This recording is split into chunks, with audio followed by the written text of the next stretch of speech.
Alam mo ba na invited ka? Ito ang mensahe ng buong Biblia. Isang kwento ng paanyaya ng Diyos sa bawat isa tungo sa kanyang plano ng kaligtasan. Simula pa lang sa Genesis, nilikha ng Diyos ang tao upang makasama niya, ngunit dahil sa kasalanan naputol ang ugnayan.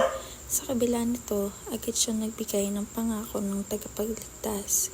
Isang patunay na hindi siya titigil sa kanyang imbitasyon. Sa kasaysayan ng Israel, patuloy ang Diyos sa kanyang plano. Pinili niya si Abraham, si Moses, at si David bilang bahagi ng kanyang tipan at nagsugo ng mga propeta upang ipaalala ang kanyang paanyaya.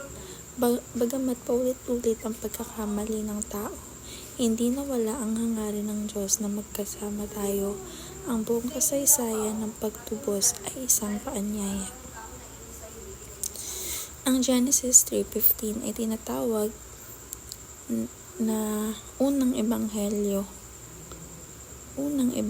dahil dito unang ipinahayag ng Diyos ang pangako ng isang tagapagligtas matapos magkasala sina Adan at Eva.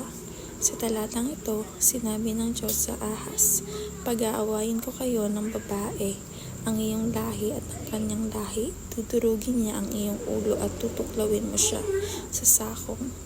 Ang lahi ng babae ay tumutukoy sa darating na tagapagligtas na sa pananampalatayang Kristiyano ay si Jesucristo.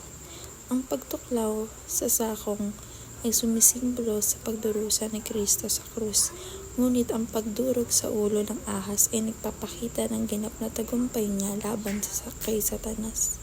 Sa maikling talatang ito, pinahayag na agad ng Diyos ang kanyang plano ng pagtubos, isang paanyayang muling maibalik ang tao sa kanyang piling. To show your redeemed life means to live in a way that reflects the transformation brought by God's grace. It is not just about what you believe, but how you live as a testimony to God's saving power.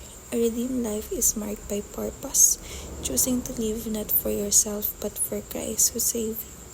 It involves turning away from sin and striving for holiness, reflecting the character of God in your actions as someone who has been forgiven. You extend grace and compassion to others. You pursue love and justice, walking humbly with God and standing for what is right.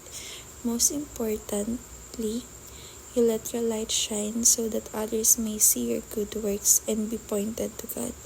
In this way, your life becomes living proof that God still saves, heals, and transforms.